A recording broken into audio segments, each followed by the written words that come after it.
सबसे पहले क्या हम include files, hash include conio.h, ठीक है, और हैश इंक्लूड arstream.h, ये दो फाइल हम लिखते हैं। इसके बाद हम लिखते हैं void main के पास हम कर्ली ब्रेस डालते हैं, इसके बाद int day लिखते हैं, ठीक है, यानी एक डे हमने वेरिएबल बनाया। उसके बाद क्लियर स्क्रीन लिखते हैं CLR ये हमने कल लिखा था लेकिन चलाया नहीं था। आपने कल देखा कि जो भी हम पुराना आउटपुट था वो सब का सब आ गया था। इसके हम यूजर से बोलते हैं एंटर द डे नंबर, वो डे नंबर देगा, 1 देगा था उसको बोलेंगे संडे, वो 2 देगा तो उसको बोलेंगे मंडे, तो 3 देगा उसको ट्यूसडे। अगर उसने 7 के अलावा और कोई वैल्यू दे दिया उसको बताएंगे रॉन्ग वैल्यू। ये प्रोग्राम हमारा काम करता है, ठीक है। तो सबसे पहले क्या करते हैं, हम करते हैं Alt C, कंपाइल उसको करते हैं, देखते हैं इसमें कोई एरर तो नहीं है, ठीक है। इसके बाद करते हैं Alt R, इसको रन करते हैं। रन करने के बाद हम कोई भी नंबर देते हैं, और इसमें मैंने 3 दे दिया तो ये मुझे बताएगा ये ट्यूसडे 1 2 3 संडे मंडे ट्यूसडे, ठीक है। यानी ये क्या करता है, जब मैं 3 देता हूं ना, जब मैं 3 देता हूं तो 3 किस में जाता है, डे में।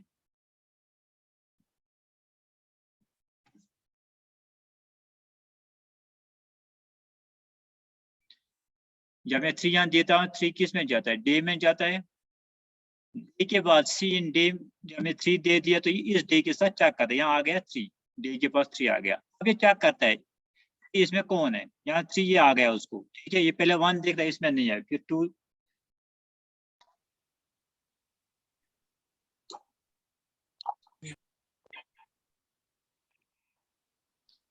ठीक है। जब ये 3 पे पहुंचता है उसको पता है,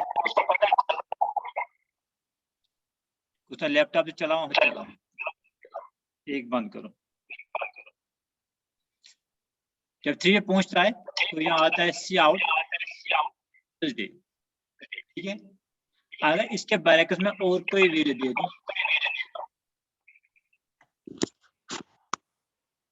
फॉर एग्जांपल मैंने दे दिया यहाँ 9 दे दिया, तो रॉन्ग वैल्यू आएगा। ये 9 इसमें है ही नहीं, ये 1 से 7 तक है, 1 2 3 4 5 6 7, ठीक है।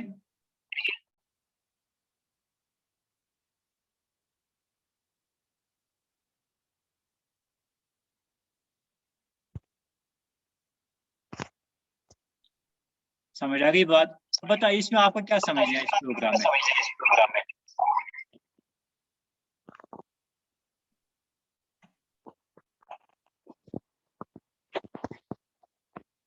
सबसे पहले हम इंक्लूड हैश इंक्लूड conio.h और arstream.h लिखते हैं, ये याद रखना। इसके बाद हम लिखते हैं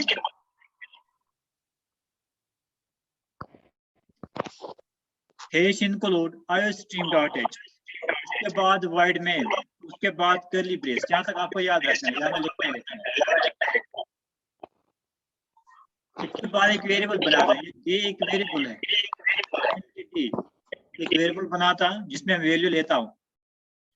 इसके बाद क्लियर स्क्रीन, देखिए क्लियर स्क्रीन क्या करता है, आप देखिए। अगर मैं इसको बंद करूं, ये मैंने बंद किया, आप काम नहीं करेगा, ठीक है। इसके बाद करूं मैं Alt C करूं, कंपाइल करूं, कोई एरर नहीं है, फिर करूं Alt R, ठीक है, आ गया। देखिए जो पुराना वैल्यू था ना, enter the day 9 wrong value, वो भी आ गया है ना, पुराना वैल्यू भी आ गया और नया वैल्यू भी आ गया, ठीक है। ये क्या करता है CLR, ये पुराने वैल्यू को खत्म कर देता है। नया नंबर देता हूँ 6 तो ये बोलेगा फ्राइडे, लेकिन जो पुराना वैल्यू 9 था, ठीक है, वो भी रह गया। उसको खत्म करने के लिए क्या हम करते हैं, यहाँ CLR लिखते हैं। देखिए मैं इसको दोबारा एक्टिवेट कर दिया, ठीक है। अब मैं Alt C करूं, किया, इसके बाद Alt R करूं, वो भी किया। अब देखिए जो पुराना वैल्यू वो खत्म हो गया, ये इसका काम है, किसका काम, ये CLR का काम है, ठीक है। अब मैं 7 दे दूं तो ये बताएगा सैटरडे, ओके। दोबारा ये CLR का काम। इसके बाद ये मैसेज है cout enter the day number. हम यूजर को बोलते हैं डे नंबर दे दो। ये ऐसा ही ऐसी बात है जैसे आप एटीएम पे जाते हैं, ठीक है, आप उसमें कार्ड डालते हैं तो मैसेज आती है आपको अपना पिन दे दो, ठीक है। अगर वो मैसेज नहीं आएगी तो आप क्या करोगे? आप कुछ नहीं कर सकोगे, ठीक है। आपको पता लगना चाहिए क्या करना है। तो वही यहाँ भी मिसाल है, पहले हम यूजर को मैसेज आएगा एंटर द डे नंबर, उसको पता चले मुझे डे नंबर देना है।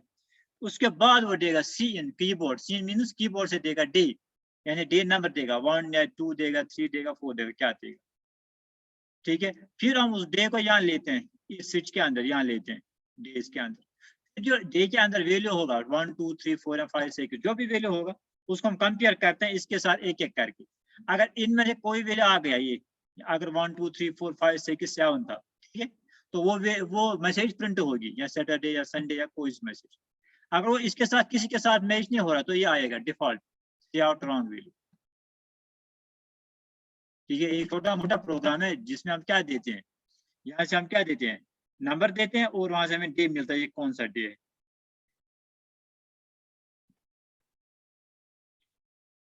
ठीक है। मैं समझ आवाज? जी सर। समझ आया जैन आपको?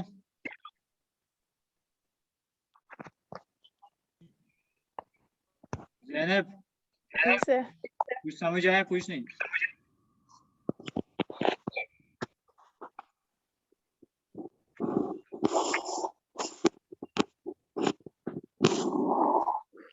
आया कुछ समझ? नहीं सर। ओके। इसके बाद हम पढ़ेंगे अब लूपिंग, लूप। कोई भी चीज बार बार दोहराने को हम लूप कहते हैं। अगर हम कोई भी चीज 2 बार 3 बार 4 बार चलाएं तो उसको हम बोलते हैं लूप। यहाँ हमारे पास 3 किस्म के लूप हैं सी प्लस प्लस। एक हो गया वाइल लूप, दूसरा हो गया डू वाइल लूप, तीसरा हो गया for loop. For loop, while loop, do while loop, 3 loop है मेरे पास।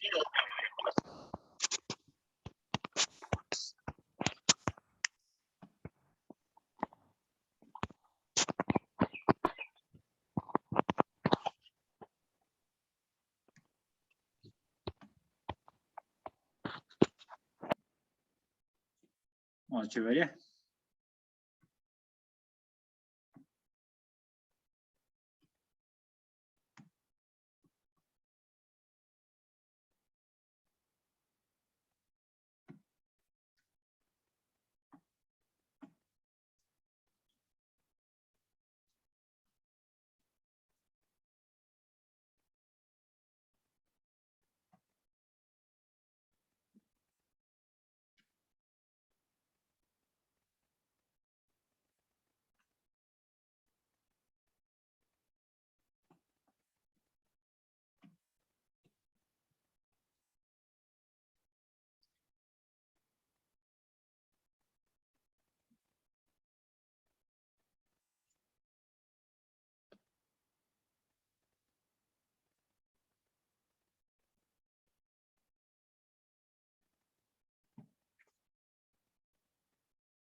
लूप कंट्रोल स्टेटमेंट्स, आइटरेटिव और लूप कंट्रोल स्टेटमेंट्स, इनको हम बोलते हैं आइटरेटिव स्टेटमेंट्स और लूप कंट्रोल स्टेटमेंट्स। क्या होते हैं loop control statements? repetitive execution of certain statements is called looping. Repetitive execution of certain statements is called looping. अगर हम एक स्टेटमेंट या एक से ज्यादा स्टेटमेंट C++ प्रोग्राम में एक से ज्यादा बार चलाएं तो हम उसको लूप बोलते हैं। बात आ गई समझ में? अगर हम कोई भी चीज, कोई भी स्टेटमेंट C++ में एक से ज्यादा बार चलाएं तो उसका हम लूप बोलते हैं, that's called loop. A loop has simple statement or block of statements that is are executed repeatedly until certain condition is true. Loop में क्या होता है, एक ब्लॉक ऑफ स्टेटमेंट्स होता है, यानी एक स्टेटमेंट है, बहुत सारे स्टेटमेंट्स का एक ब्लॉक होता है, वो तब तक चलेंगे, लूप करते रहेंगे। बुक ना बेटे एप्लीकेशन ना ये प्रिंसिपल्स तो ये अच्छा ना है तो ये लिख मत ना उस हां तो ये प्रिंसिपल्स एप्लीकेशन तो लिख आसपास नहीं है अच्छा तो ये ना उस पर लिख मत करते The principle now, sir. Yes, they now about can bother. No, I principle. No, no, like principle. Organization fund वाला कुछ.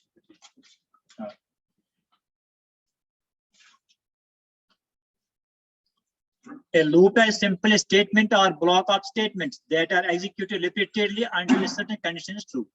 यानी वो block तब तक चलता रहेगा जब तक condition true है, जब condition false होगी तो उसके बाद वो नहीं चलेगा। ठीक है, यानी ब्लॉक ऑफ स्टेटमेंट्स तब तक चलेगा जब तक कंडीशन ट्रू होगी, जब कंडीशन फॉल्स होगी तो उसके बाद ये नहीं चलेगा। When the loop is completed, the execution moves next statement. जब लूप कंप्लीट होगा तो उसके बाद जो एग्जीक्यूशन होगा वो नेक्स्ट स्टेटमेंट चला जाएगा। ठीक है, नेक्स्ट स्टेटमेंट पे चला जाएगा। यानी कंडीशन ट्रू होने का मतलब क्या है, what's the true condition. For example, आप स्कूल आते हैं, आपको मैं बोलता हूं आप इस कमरे के इर्द गिर्द 4 चक्कर लगाएं, इस बिल्डिंग के इर्द गिर्द 4 चक्कर लगाओ। ठीक है, तो आप क्या करते हो, काउंटर लगाते हो ना। आप पहले एक चक्कर तो काउंट किया आपने, 1 लगाया, फिर दूसरा चक्कर लगा दिया, फिर तीसरा चक्कर, तब तक ट्रू है। ठीक है, तब तक आपको चक्कर लगाने। ठीक है, जब चौथा चक्कर लगाओगे तो फिर आप रुकोगे, क्यों, क्योंकि आपका जो कंडीशन तो फॉल्स हो गई, तब तक ट्रू थी। जब 1 था तब भी आपको चलना था, जब 2 था तब भी आपको चलना था, जब 3 था तब भी चलना था, जब 4 तब भी आपको चलना था, जब 5 हो गया तो अब नहीं चलना आपको, क्योंकि आपको सिर्फ 4 चक्कर लगाने हैं। यानी 3 तक क्या था, ट्रू था, चौथे पर फॉल्स हो गया। यहाँ पे ऐसी बात है, जब तक ट्रू होगा तब तक ये लूप चलता रहेगा। ठीक है, ठीक, तो जब फॉल्स होगा तब लूप नहीं चलेगा। When the loop is complete, the execution moves next statement. जब loop complete होगा तो next काम होगा, दूसरा काम होगा। जैसे आपने 4 चक्कर लगाए, फिर आप जाओगे और कहीं जा सकते हो, कैंटीन में जा सकते हो, क्योंकि आपने काम खत्म किया। वही तो यहाँ भी होता है। Loops can be pre-test और post-test loops. कुछ loops pre-test होते हैं, कुछ post-test होते हैं। Pre-test क्या मतलब क्या होता है, पहले टेस्ट करते हैं, अगर ट्रू है तो चलेगा, अगर फॉल्स है तो नहीं चलेगा। ओके, पोस्ट टेस्ट क्या है, पहले चलता है फिर टेस्ट करता है, याद रखना। ठीक है, प्री टेस्ट में क्या है,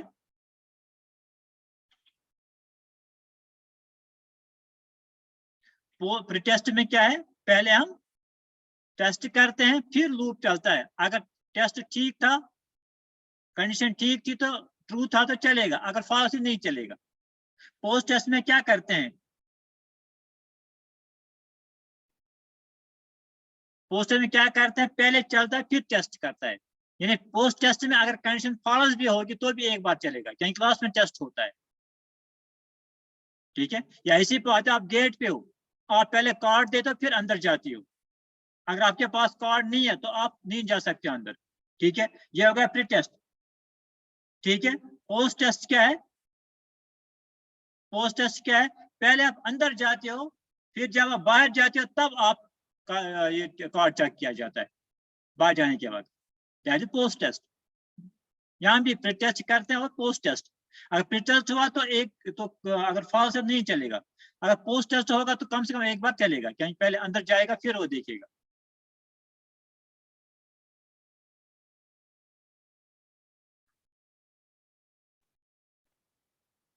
for and while are pre-test loops और do while is post-test loop। 3 loop है हमारे पास, for, while and do while। जो for और while लूप्स हैं ये प्री टेस्ट लूप्स हैं। प्री टेस्ट लूप है और do while is post test loop और do while post test loop. Looping process has 3 steps. इसमें 3 स्टेप है। इनिशियलाइजेशन ऑफ द काउंटर, पहले हम स्टार्ट करते हैं, जैसे आपको 4 चक्कर लगाए तो आप पहले स्टार्ट करोगे 1 से, फिर 2, फिर 3, फिर 4, दैट है इनिशियलाइजेशन। आपने कहां शुरू किया? 1 से शुरू करना है, ठीक है। टेस्टिंग द कंडीशन, उसके बाद हम चेक करते हैं, कंडीशन चेक करते हैं ट्रू है या फॉल्स है। अपडेट काउंटर वेरिएबल, उसके बाद हम काउंटर वेरिएबल को अपडेट करते हैं। यानी पहले आपने 1 चक्कर लगाया तो आपके जहन में क्या लिखा आया? 1 चक्कर। आपने दूसरा चक्कर लगाया तो आपने 1 और दिमाग में क्या बना दिया? 2 बना दिया। फिर आपने तीसरा चक्कर लगाया तो आपके दिमाग में क्या आ गया? 3। मैंने 3 चक्कर लगाए। ये हो गया updating.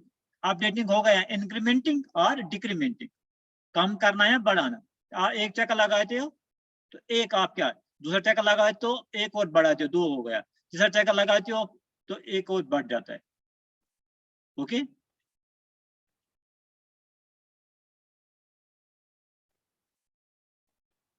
types of loops: for loop, while loop, do while loop, for loop, while loop and do while loop.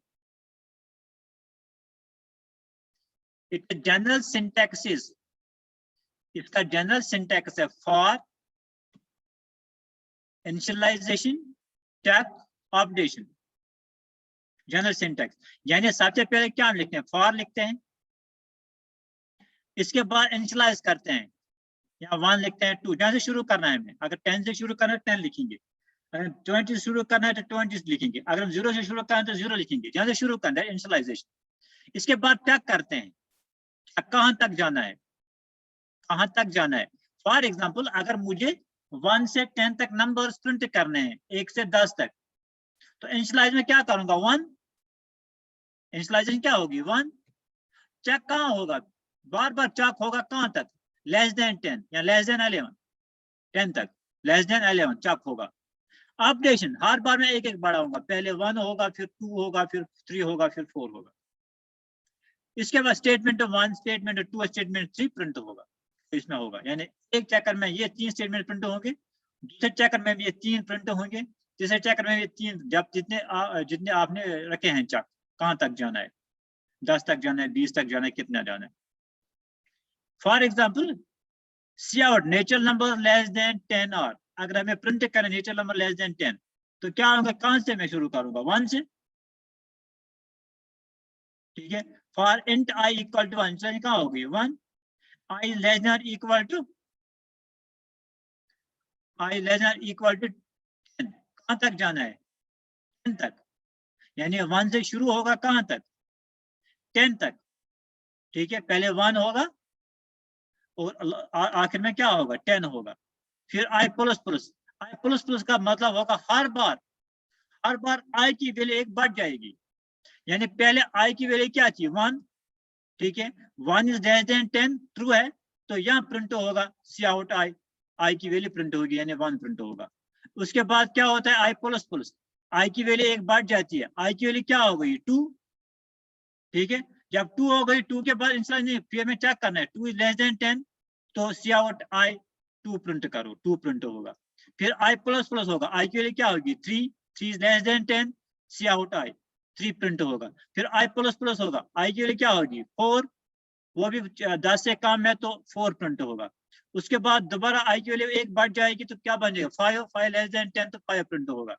Similarly 6 भी प्रिंट होगा, 7 भी प्रिंट होगा, 8 भी प्रिंट होगा, 9 भी, क्योंकि 9 लेस देन 10 वो भी प्रिंट होगा, 10 भी प्रिंट होगा। क्या 10 is not less than 10 but 10 is equal to 10, equal हमने लिखा, 10 भी प्रिंट होगा, ठीक है। यहाँ 10 भी प्रिंट होगा। अगर लेस देन 10 चाहिए तो हम डिलीट करेंगे, 9 तक चले, ठीक है।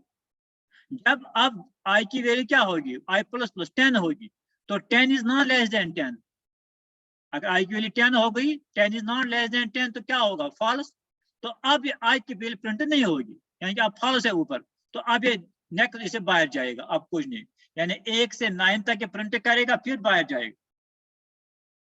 First of value of initialiser to 1, यहाँ देखिए क्या करता है। सबसे पहले आई की वैल्यू 1 होती है, then the value of I is tested. उसके बाद I की वैल्यू की टेस्ट की जाती है, क्या ये 10 से कम है, ठीक है।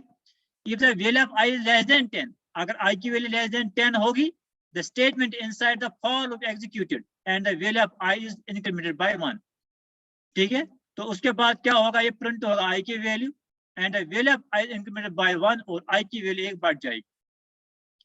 If the value of I is not less than 10, अगर I की वैल्यू 10 से कम नहीं है, is not less than 10, the loop is terminated and the control goes outside the for loop, ठीक है। जब ये 10 पे पहुंचता है, ठीक है, अगर less than 10 नहीं है, ठीक है, तो उस सूरत में क्या होगा, ये काम करना बंद कर देगा और कंट्रोल इसे बाहर आएगा, फॉर लूप खत्म इसी पे होगा, यानी फॉर लूप खत्म होगा और ये बाहर आएगा।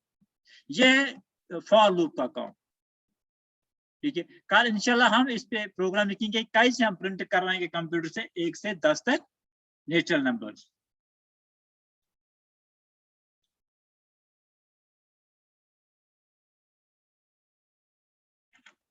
समझ आया कुछ?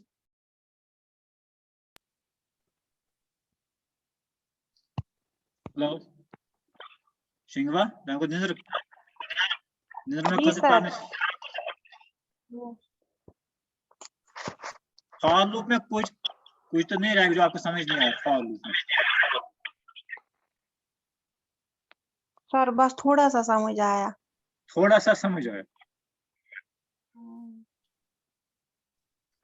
कहाँ आपको प्रॉब्लम होती है समझने में?